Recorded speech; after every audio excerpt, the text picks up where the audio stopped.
माशाल्लाह देखिए कितना जबरदस्त कलर आया है। और स्टफिंग जो है वो फैली भी नहीं है। जो हमने इसमें बेसन शामिल किया है ना, वो इसमें जो है ना पानी की तरह की कोई चीज नहीं बनने देगा। पराठा बनाने के लिए सबसे पहले हम गूंदेंगे आटा। तो आटे में यहाँ पे मैंने जिससे रेगुलर आटे से हम रोटी पकाते हैं, गंदम का आटा, वही मैंने लिया है 3 कप। आप मैदा ले सकते हैं, दूसरा फाइन आटा, जो भी आपको पसंद हो या जिससे आप रोटी बनाते हैं। और हाफ टी स्पून नमक है, बिस्मिल्लाहिर्रहमानिर्रहीम, ये मैं इसमें शामिल करूंगी। इसको अच्छी तरह से मिक्स करेंगे और थोड़ा थोड़ा पानी डाल के हम इसको गूंदना शुरू करेंगे। इसमें ये ख्याल रखना है कि बहुत ज्यादा सख्त आटा ना हो, नॉर्मल रोटी जितना ही हमने गूंदना है, नरम की तरफ चाहे चला जाए, लेकिन सख्त तो बिल्कुल भी नहीं होना चाहिए। आटे को अच्छी तरह से मैंने गूंद लिया है। अब इसे 5 मिनट तक हम रेस्ट देंगे और तब तक हम इसका मसाला तैयार करेंगे। यहाँ पे मैंने 6 अदद स्मॉल साइज के आलू लिए, जिनको मैंने बॉयल कर लिया। अब इनको जो है ना अच्छी तरह से मैश कर लेना। चाहे आप जो है ना मूली कश से भी मैश कर सकते हैं, मैशर से भी, और इस तरह जो है ना कांटे से भी ये अच्छी तरह मैश हो जाएंगे। आलूओं को मैंने अच्छी तरह से मैश कर लिया। अब यहाँ पे कढ़ाई रख लेंगे चूल्हे पे, बिस्मिल्लाहिर्रहमानिर्रहीम। और 1 टेबलस्पून के करीब मैं इसमें डालूंगी कुकिंग ऑयल, इससे ज्यादा नहीं डालना। और इसको अच्छी तरह जो है ना, वो मैं जो भी बर्तन आप इस्तेमाल करें ना, कोशिश करें उसके गिर्द गिर्द अच्छी तरह से लग जाए, क्योंकि बाद में जब हम चीजें डालते हैं तो ऑयल कम होता है, वो साथ चिपकता है। लहसुन अदरक का पेस्ट है 1/2 टेबलस्पून के करीब, ये मैं इसमें डालूंगी। और इसको हल्का सा बाद सामने जो है ना 20 सेकंड तक तकरीबन इसको फ्राई करना है, बहुत ज्यादा इसको ब्राउन की तरफ नहीं लेके जाना। जब तक लहसुन अदरक जो है ना वो फ्राई हो रहा है, यहाँ मैं ये बता दूं आपको, यहाँ पे 1 टीस्पून सुरख मिर्च है, 1/2 टीस्पून से भी थोड़ी कम काली मिर्च है, 1/2 टीस्पून से थोड़ी कम हल्दी है, और 1 टीस्पून नमक है, 1 टीस्पून चाट मसाला है, और ये मेरे पास है खास चीज बेसन, 1.5 टेबलस्पून है, ये आप शामिल करेंगे इसमें। तो आप चाहे 1.5 माह से भी ज्यादा जो है ना पराठे को रख सकते हैं, क्योंकि जो आलू का पेस्ट होता है ना, ये फ्रिज में रखने के बाद पानी इसका छोड़ना शुरू कर देता है। तो हम ये शामिल करेंगे, ये उसको पानी नहीं छोड़ने देगा और उसको जो है ना बिल्कुल सेट रखेगा। और प्याज हमने शामिल नहीं करना। अगर आप फ्रीज करने के लिए बना रहे हैं तो आप प्याज शामिल ना करें, लेकिन अगर आप फ्रीज करने के लिए नहीं बना रहे तो फिर आप प्याज शामिल कर सकते हैं, क्योंकि प्याज जो है वो पानी छोड़ता है। इसको तकरीबन 20 सेकंड तक हम फ्राई करेंगे इसी तरह। और अब मैं इसमें शामिल करूंगी आलू का जो बना के रखा है हमने पेस्ट, और इसको इसके साथ जो है ना वो 20-30 सेकंड तक हम जो है ना अच्छी तरह से कर लेंगे, क्योंकि आलू के अंदर भी अगर कोई पानी होगा तो वो भी खुश्क हो जाएगा, और फ्रीज करने में जो है ना वो जरा भी आपको कोई प्रॉब्लम नहीं होगी।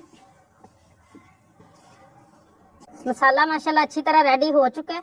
अब इसको मैं निकालूंगी उसी बाउल में वापस, और इसको जो है ना हम थोड़ा सा ठंडा कर लेंगे।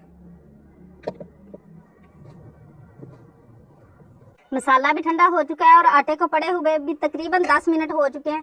अब यहाँ पे हम बनाएंगे इसके पेड़े और इसको बेलना शुरू करेंगे। थोड़ा सा मैंने मैदा डस्ट कर लिया, बिस्मिल्लाहिर्रहमानिर्रहीम। जिस साइज में आप पराठा बनाना चाहते हैं आप उस साइज में पेड़ा बनाएं, और बाकी को कवर कर देंगे, क्योंकि गर्मी का मौसम शुरू हो चुका है तो खुश्का वगैरह आ जाता है। पेड़ा बनाने के बाद हम इसकी बारीक सी रोटी बेलेंगे। रोटी को इस पॉइंट पे आप जितना बारीक बेलेंगे ना, बाद में पराठा उतना ही बारीक, चाहे आप मोटा रख ले लेकिन अंदर तक पक जाता है, वो कच्चा नहीं रहता, क्योंकि उसकी जो पराठे की लेयर होती है ना वो बहुत पतली हो चुकी होती है।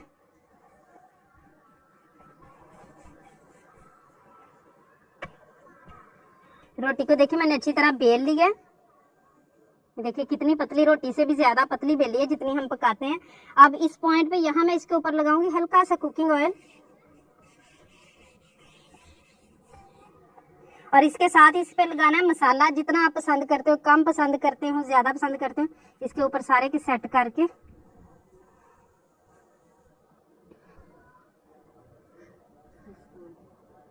ये देखिए मसाले की कैसे मैं हल्की सी लेयर लगा रही हूँ। इसी तरीके से लगाना है। अगर हाथों को चिपके तो हाथों को ऑयल या आप पानी लगा लें और अच्छी तरह से जो है ना ऐसे ही इसे सेट करते रहें। ये देखिए मसाला माशाल्लाह सारे पे लग चुका है अच्छी तरह से। अब इसके दरमियान में जो है ना वो मैं थोड़ा सा सुराख करूंगी और यहाँ से हम जो है ना वो पराठे को उठाएंगे।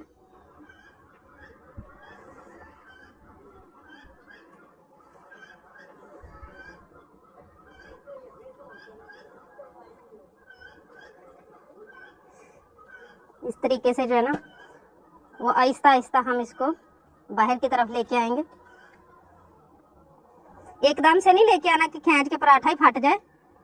आहिस्ता आहिस्ता से जो है ना इस तरह से करते हुए और इसको यहाँ तक लेके आना है सारी साइड से।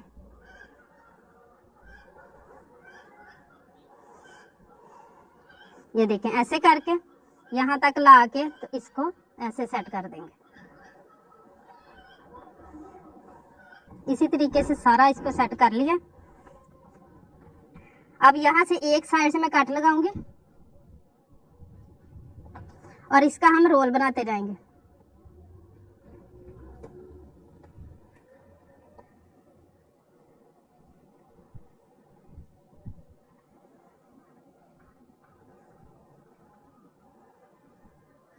इसी तरीके से बनाते जाना।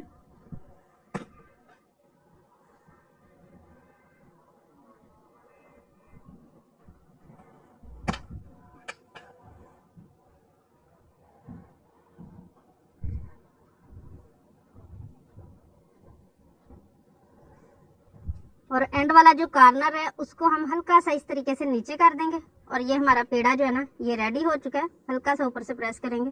और ये आपको पता है इतना ज्यादा हमने आटा नहीं लिया था, ये जो हमने माशाल्लाह इसमें स्टफिंग काफी ज्यादा किया ना उसकी वजह से जो है ना वो माशाल्लाह काफी बड़ा पेड़ा बन गया है। पेड़ा रेडी। अब इसको बेल के हम पराठा बनाएंगे।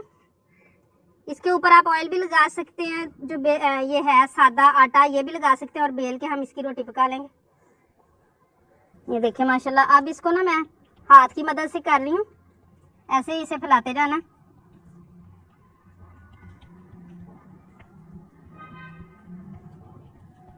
माशाल्लाह देखिए पराठा बिल्कुल रेडी हो चुका है। और ये देखिए ये रोटी जितना मोटा है लेकिन इसके अंदर जो है ना वो आलू की स्टफिंग भी है। रोटी की लेयर माशाल्लाह इतनी पतली है कि आप देख सकते हैं अंदर से स्टफिंग जो है ना वो नजर आ रही है। तो इस पॉइंट पे अगर आप 2 हफ्ते के लिए सेव करना चाहते हैं, इस पॉइंट पे आके कोई भी आप इस तरीके से शापर ले लें जो से आगे से जो है ना वो अच्छी तरह बंद होता हो, उसमें रख ले इसको, थोड़ा सा मैदा छिड़क के 2 हफ्ते के लिए ठीक रहेगा। लेकिन अगर आप 1-1.5 महीने के लिए करना चाहते हैं तो फिर कैसे करना है मैं आगे चल के बताती हूँ। तवे को मैंने गर्म होने के लिए रख लिया। अब हम इसको उतारेंगे और जो है ना इसको पकाने के लिए डालेंगे। बिस्मिल्लाह। वो वाली साइड थोड़ी देर के लिए पक जाए उसके बाद हम इसकी साइड चेंज करेंगे। अब इसकी साइड चेंज करूंगी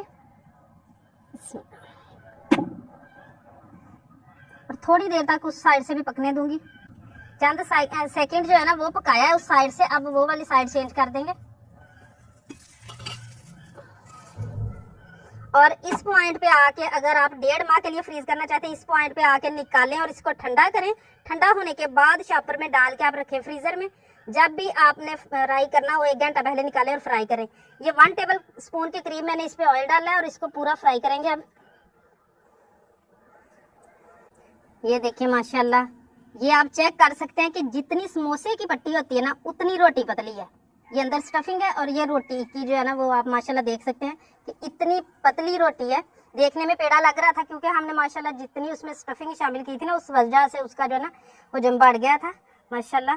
और अब मैं इसकी साइड चेंज करती हूँ।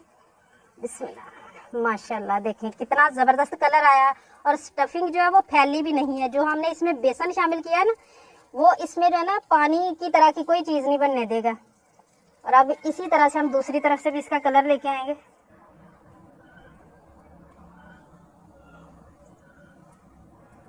माशाल्लाह पराठा रेडी हो चुका है। ये देखें ज़बरदस्त कलर आया है माशाल्लाह, नीचे भी बिल्कुल पक चुका है। अब इसे हम नीचे उतारेंगे और ऊपर से भी माशाल्लाह कितना ज़बरदस्त पराठा रेडी हुआ है। देखें माशाल्लाह बहुत ही मज़ेदार क्रिस्पी आलू मसाला पराठा रेडी है माशाल्लाह। और ये मैं आपको तोड़ के भी दिखाती हूँ। माशाल्लाह देखें कितना ज़बरदस्त बना है माशाल्लाह, बहुत ही ज़बरदस्त। उम्मीद है ये रेसिपी आप लोग को बहुत ज़्यादा पसंद आई होगी। इसे ज़्यादा से ज़्यादा शेयर करें, लाइक करें, कमेंट बॉक्स में अपनी कीमती राय का इजहार ज़रूर किया करें। चैनल पे नहीं है तो सब्सक्राइब कर लें, बेल का आइकन प्रेस कर लें ताकि इसी तरह की हर अच्छी रेसिपी का नोटिफिकेशन सबसे पहले आप तक पहुँचे। अगली वीडियो तक के लिए विलेज हंडी रोटी की तरफ से अल्लाह हाफिज़।